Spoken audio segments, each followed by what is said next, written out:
Howdy y'all, it's Russell back with Gwinnett Lawns in beautiful Atlanta, Georgia. Today is, what is today? September the 29th, 2020. It's beautiful out here. It's about 83 degrees. Humidity is a little bit too low for me. I like a high humidity situation, but we're not going to complain. At least it's not raining. So on today's video, I am going to do a 100-hour update. Actually, it's a 101.2 hour update on the Hustler 54-inch Trimstar. I'm going to go over the good, the bad, and give you guys an honest opinion of what I think about this mower, how it's working for us in our environment that we have here, and why you may want to consider this mower. No, I'm not selling anything for Hustler, but I'll explain all that later. Let me bring you in closer so you can see what this mower looks like after we just finished cutting some really tall grass today.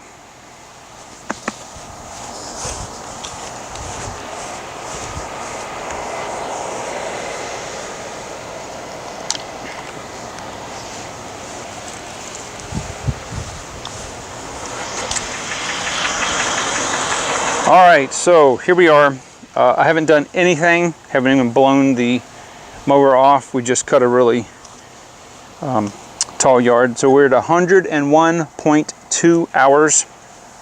Got the awesome Pro Slide on there. There's my, if you guys haven't seen this video, I put a chute blocker. And so that's just a general rule. Now, I normally will blow this off. I don't, you know, mowers, they get dirty. I will clean it before the end of the season ends, but we'll be mowing in at least another month, full steam ahead. Now,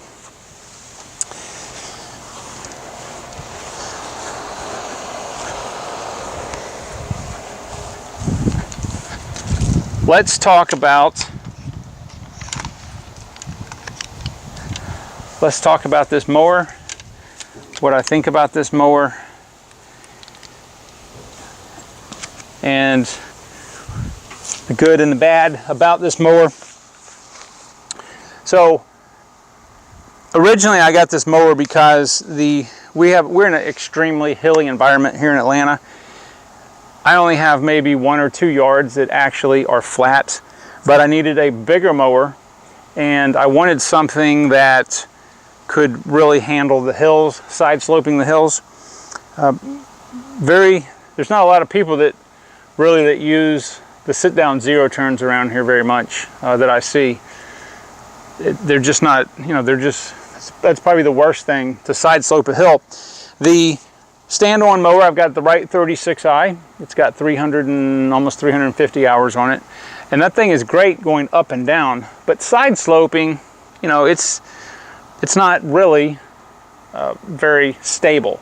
Now, yes, a larger, maybe a 60-inch would be more stable in the hills, but the problem with that is that mower, I have it really so I can get into a lot of people's backyards. Almost everybody, all my customers, a lot of them have fences, and they're only like 38 inches wide, so the mower barely fits. So this mower is an absolute monster on this Bermuda grass. First of all, I'm going to compare this a little bit. The cut quality of this is a little bit better than the Right. Now, I don't know if that's really fair because this is a 3-blade mower. It's got a 23 horsepower Kawasaki FS 691V, so it's a little more powerful. And it has the Fisher-Barton laser edge blades on there, which I absolutely love. So it does cut a little bit better than the Right. As far as quality of the mower, I want to tell you guys let's start with the bad. This is actually what I don't like about the Trimstar. And here's my list.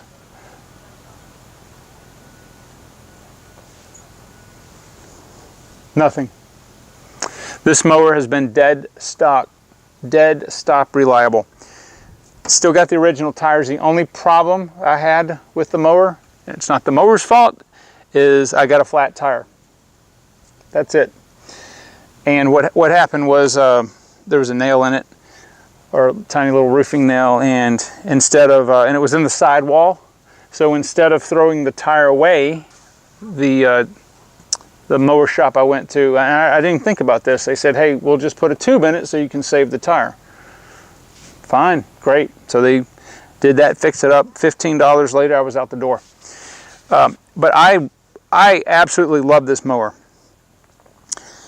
There is nothing I don't like about it. And for our terrain, for the hills, it's absolutely perfect. I can do stuff with this mower that the right would only dream of doing. Not only that, but when it rains here, it usually rains a lot.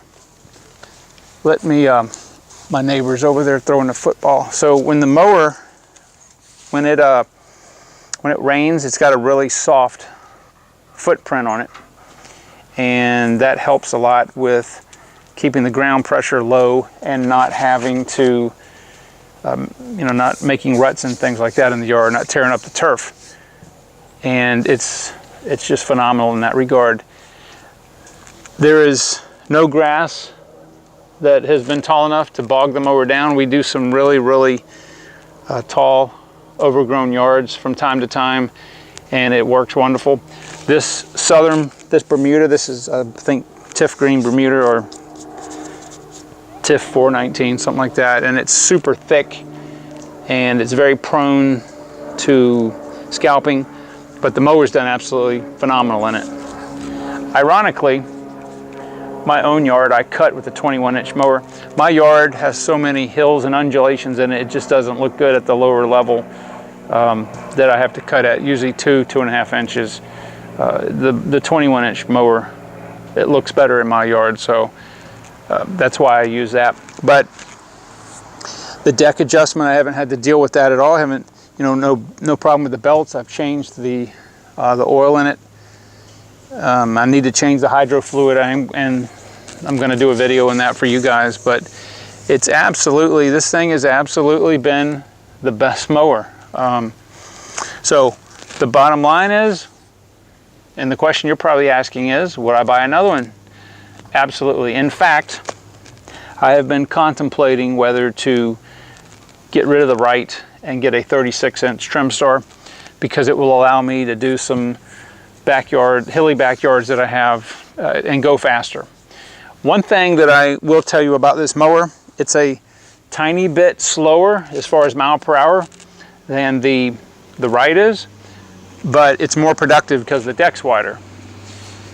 But I will tell you this, that when you're going down a hill and trying to turn, I have to be extremely careful on the right, because you just can't stop it. This thing, you can almost go full speed and turn, and it won't slide, it won't slip, it won't do anything. So in the situations where I use this mower versus in a hilly situation where I use the right, this mower is far more productive because I can go faster. I can go almost full speed in some of the turns, and it's just awesome. So I love the Fisher-Barton laser edge blades. I think I got 50 or 60 hours out of the last set, and I did a video on that. You can go back and search for that. They cut phenomenal. Did not have to take them off the mower not one time, did not sharpen them one time. Aside from that, I clean the air filter about once a week. I just take the air filter out and then vacuum it, and it's doing real good. It's actually got a pre-filter. I would have preferred the industrial canister style Donaldson filter that they have on the right, but they, I guess, in order to cut some costs, or maybe make it easier to see down and not have that thing stick up. But no complaints about the mower. Nothing's rattled loose, not one single bolt. Everything's perfect. The Pro Slide on this thing, phenomenal. I would never ever have a wheeled Velke. This Pro Slide is so, the neighbor. This Pro Slide is so smooth, and it doesn't jar. It's actually smoother going over the exact same terrain than I would feel if I was even on the right. It's that smooth, because it doesn't, because the deck's wide, it doesn't hit every little, or go into every little bump like a wheel would. But yeah, it's absolutely phenomenal. It's a perfect combination. And the other thing I like about it, I like the controls. As you saw in the video, you can operate it with one hand, as long as you have one hand on the operator presence switch. It's very easy to operate like that. A lot of times customers will come in, they'll be waving at you, you know, and you try to do that on the stand-up, you got to kind of stop. If you let go, it'll either abruptly stop you or you'll take off in one direction or another. But this, you can maintain control of the mower. So guys, if you haven't, if you don't have a dealer, you know, my dealer for this is about 30 miles away, and it's worth it. You know, it would be nice. The dealer for the Wright is about 8 miles away, and he sells other things. He sells Wright and Skag. I think he sells Toro and a couple other Honda and stuff, a couple other commercial brands. But